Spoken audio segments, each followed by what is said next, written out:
else can we do to help customers find even more uses for iPad, to use it in places they never imagined, in manners they never have before?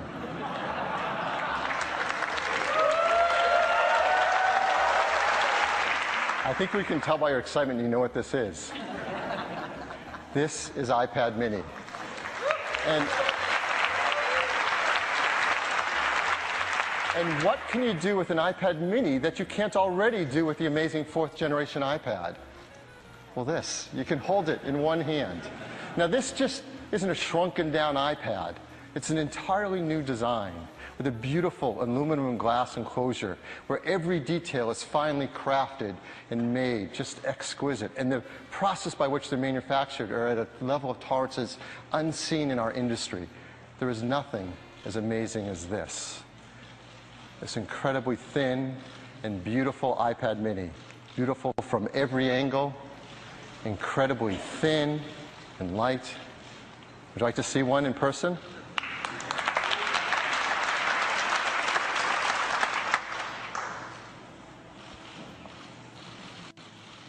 This is iPad mini.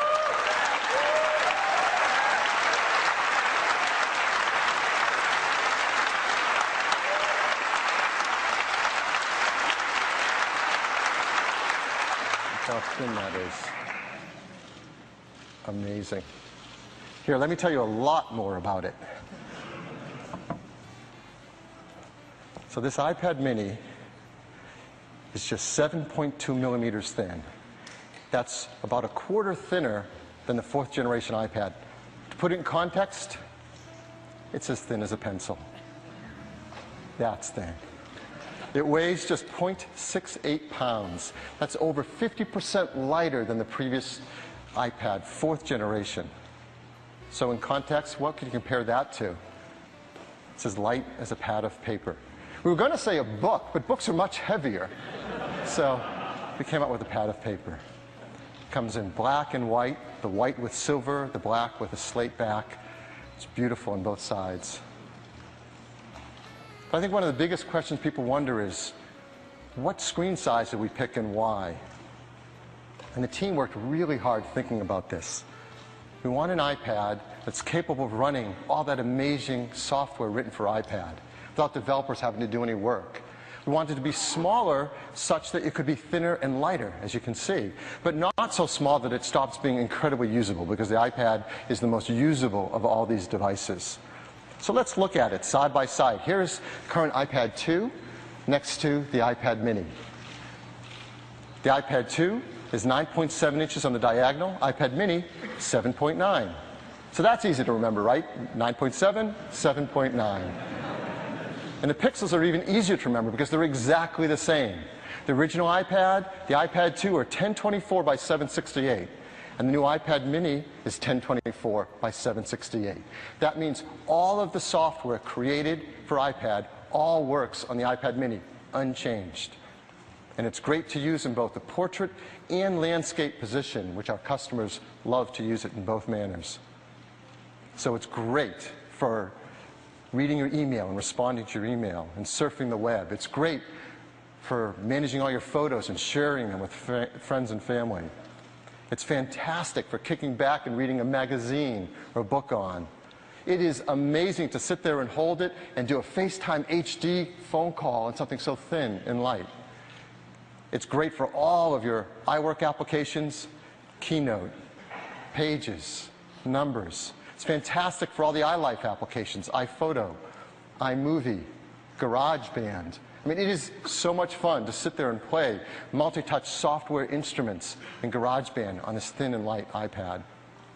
And all of those applications work wonderfully on it. So if you're a customer who likes to use Facebook all day long, you're going to love using Facebook on the new iPad. If you love creating content with applications like Paper, an amazing drawing application, you're going to love doing that on iPad mini. If you love playing games, playing incredibly amazing games like Real Racing 2 are incredible on the new iPad. In fact, I could sit here and do 275,000 examples for you, and I would love to, but we don't have enough time.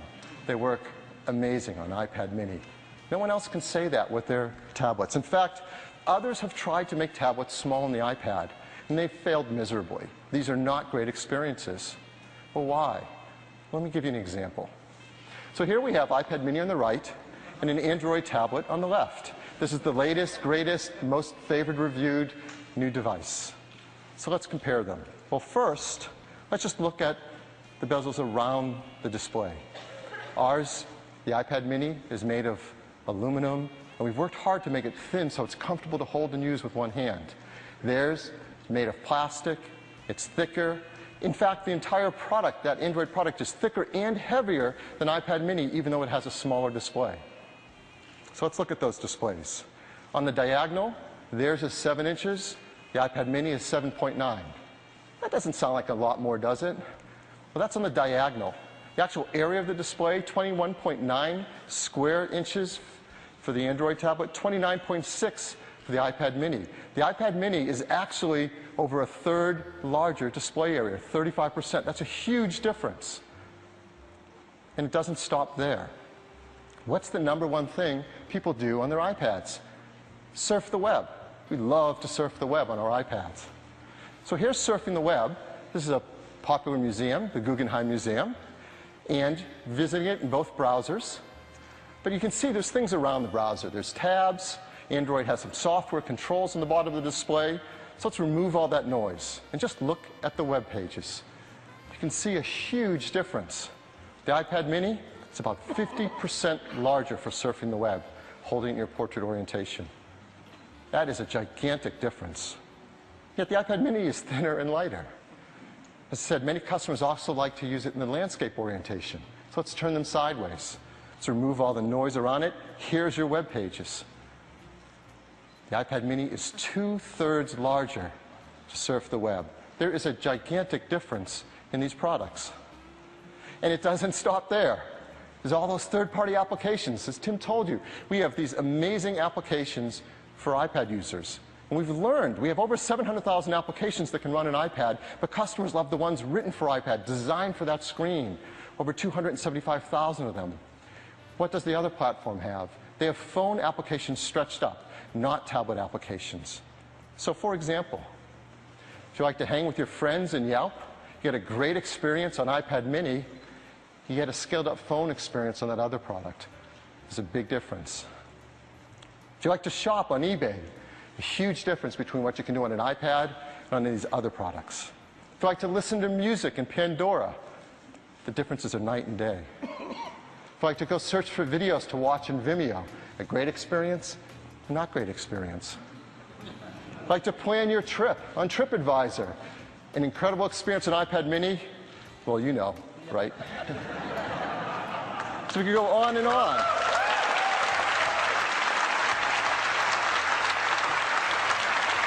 So let's talk a little bit more about what's inside iPad mini. It is a great iPad. In fact, the technologies inside are equal to or better than the iPad 2 in every way. There's an amazing set of technology that make this just a great iPad. First, there's an Apple A5 chip, a dual-core A5 chip that has more than enough power to drive this incredible mini display and give you great performance for all your applications and games. It has a FaceTime camera, now better than what we had in iPad 2, a FaceTime HD front-side camera. An even bigger difference on the camera on the back side, a 5-megapixel iSight camera. So you can take beautiful 5-megapixel photos or 1080p HD video. That's far in advance of what we had on iPad 2. The wireless is advanced greatly too. It has the same LTE capabilities that you see in our new 4th generation iPad, LTE wireless. We have the faster Wi-Fi as well, 802.11 A, B, G, N, and N at 2.4 and 5 gigahertz, so twice as fast Wi-Fi. We've built in that Lightning connector, so it's compatible with the accessories being created for iPhone 5, the 4th generation iPad, iPod Touch, and iPod Nano. And all of this technology, all this incredible capability in such a thin and light device, the team has worked really hard to get you the same battery life, 10 hours of battery life, just like the 4th generation iPad. So hopefully, the iPad mini is every inch an iPad. As you saw, it comes with a great line of accessories, including these optional smart covers that come in blue, green, pink, light gray, dark gray, and even a great product red one as well. They're smart, so they work with the software intelligently, and they're great to use in every angle. And they really complement this incredible new iPad mini. The iPad mini starts with a full 16 gigabytes of memory, and the Wi-Fi configuration will be priced at $329. Now, of course, that is the lowest price yet for an iPad, helping us to reach even more customers. So this is the iPad lineup. iPad mini starts at $329, iPad 2 at $399, iPad 4th generation with the Retina display at $499. Of course, there are many configurations of memory you can choose from, so there those all are, the Wi-Fi configurations, and then of course cellular configurations. So there's something, a wide range of price for everyone in each, the most amazing, best iPad or tablet device that anyone has offered. Now, if you want to get your hands on one, how are you going to do that? Well, both iPad mini and the 4th generation iPad, you'll be able to start to pre-order this Friday on October 26th. And the Wi-Fi versions will ship first, just a week later, on November 2nd, to a large list of countries. Here they are. The cellular versions, first in the US, and then gradually around the world.